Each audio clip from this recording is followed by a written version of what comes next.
Today, some interesting news from the world of Canadian literature.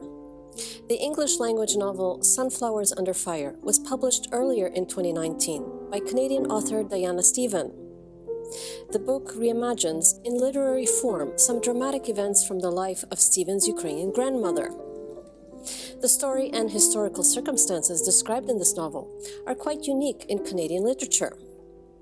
The majority of Canadian literary works dealing with Ukrainian immigrants to Canada in the first decades of the 20th century tell the stories of Ukrainian peasants who migrated to Canada from the western Ukrainian regions of Galicia and Bukovina, which were part of the Austro-Hungarian Empire prior to World War I.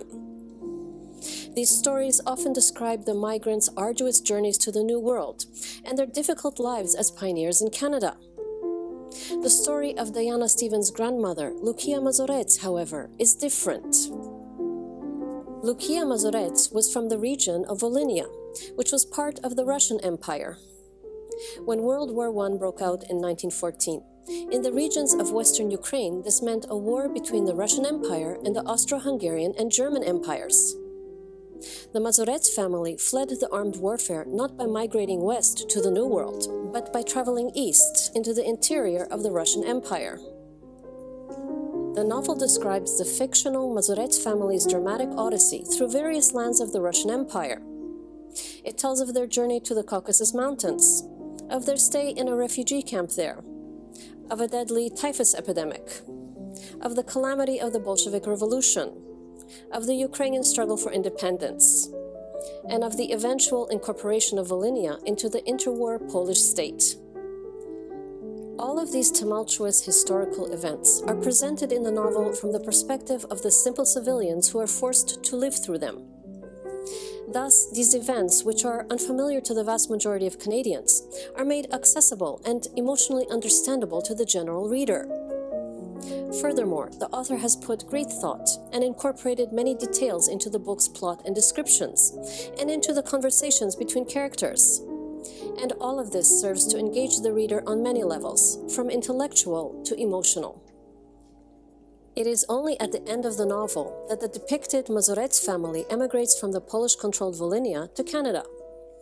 Perhaps that subsequent leg of the family's journey will be described in Tania Stevan's next book. Her book Sunflowers Under Fire, though, is a finalist for the 2019 Whistler Independent Book Awards. Recently, I had a chance to chat with Tania Stevan about her book Sunflowers Under Fire. Hi Tania, welcome to Toronto. Thank you very much, Tania. It's very nice to see you and to meet you. You describe yourself as a Jill of all trades. Yes.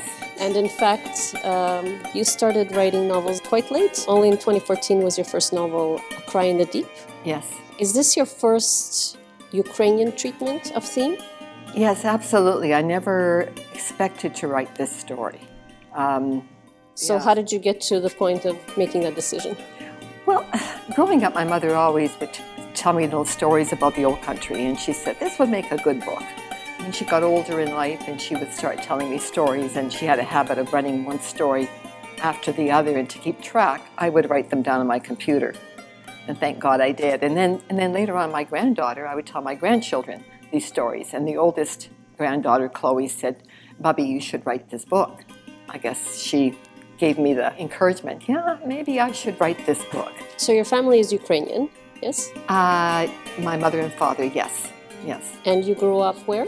In Winnipeg, Manitoba. And my Baba came to live with us, Lucia, who was the heroine, I guess you would say, the protagonist in this story, came to live with us when I was 9 months old. And mother and father both had to work, and Baba came, and my first language was Ukrainian, because we spoke just Ukrainian in the house, even though I was born in Winnipeg. So did your Baba ever learn English? Very little. Very little. She didn't have to. You know, she took care of me and in the home, and you know, the church was Ukrainian, everything was Ukrainian at that time, in the circles that she moved in. So did you know her story during her lifetime, or did it come to you more after her lifetime? I shared a bedroom with her for the first 15 years of my life, and she never talked about the old country at all. Never. I never heard her talk about it. I never even heard her cry, saw her cry.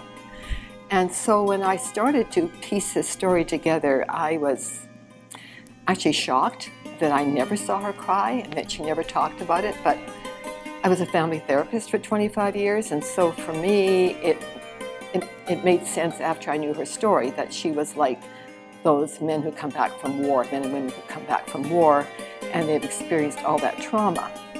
And to talk about it, it would reawaken all those hard times. And then maybe she was afraid if she started crying, she would never stop. So it made sense. Compartmentalization. Yes, yes, yes. That's how she survived, by just going on, moving forward, you know. But it did surprise me, because in writing the story, I cried at the computer at times when I got in touch with some of those things that she went through. Well, I see that you're still getting misty-eyed, you know, just even remembering why. Yes, yes, and I wish she and my mother were still alive, to know that their stories are out there and touching other people now. Did they pass away before you started writing this? Oh yes, my Baba died when I was a teenager, and Mother died about 2011. So before you even started writing novels?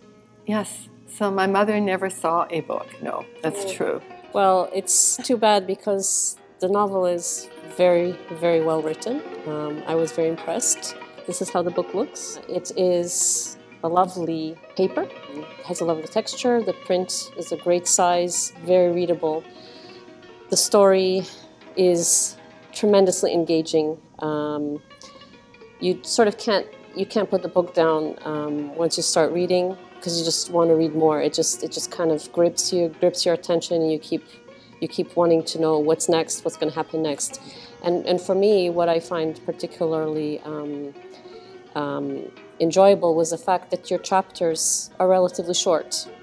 There's many chapters, but they're relatively short. Each one has a heading, so there's a very tight sort of artistic structure to it. It's almost like a film, because it's like vignettes, and you're putting those vignettes together, as opposed to having to lumber through a very, very long chapter and trying to piece it all together that way. I'm curious, there is a tremendous amount of detail in your narrative. Is this because you wanted to document the topic, or is it because you felt a certain catharsis from getting it all out there in a way that would be almost a visual representation of, or a little bit of both, or that plus something else? I think that plus something else. Tanya, well, I was a screenwriter first. I had a screenwriting agent in Toronto and Vancouver, and one of my screenplays got some attention from a Hollywood agent, but never went anywhere, and so then I turned my attention to novel writing, so I do tend to write visually. I think for me, even though I was born in Canada, I've always felt very connected to Ukraine. I think because growing up in that culture, I went to Ukrainian school, I went to Ukrainian summer school, my Baba, those stories, the singing at the table. So I think for me, I wanted to tell this story about a simple woman. And for me, it's just not a Ukraine story. It's about people who have to emigrate because things are so bad. So no matter where you come from, whatever country you come from, there are good reasons why people leave. You don't want to leave the land of your birth, right? And I wanted to show that even though she was an uneducated woman, she was very smart, very resourceful, very caring, very loving. She did things for her family, as many women do. And I don't think a lot of stories are written about people like that. And it was interesting, when I first started, someone said to me, do you think anyone would be interested because you're not a famous author and your Baba wasn't a famous person? I thought, well, there are stories out there about people who lead these extraordinary lives, and they're worth telling. And the detail, a lot of it had to come from my mother, because she was a good storyteller. I particularly remarked on the fact of how I got that feeling of tightness in my chest. It broke my heart when they had to burn down their homestead because of the oncoming enemy. Yes. I don't think that Ukrainians, especially second, third generation Ukrainians living in the diaspora, that they can understand. They hear stories sometimes, but they just can't understand that. This book really gets that feeling across. better than I have seen in a long time. So I congratulate you on that. Well, thank you. Well, you know, it's interesting. I wanted to get the story down, but I was very blessed to have a good professional editor, Eileen Cook, who got me to dig even deeper emotionally. So I'm thankful for that, to get into the heart and mind of Lucia. I'm Tania Stech, and this was Ukraine in the news. Канал 1+1 тепер доступний на Bell International Programming.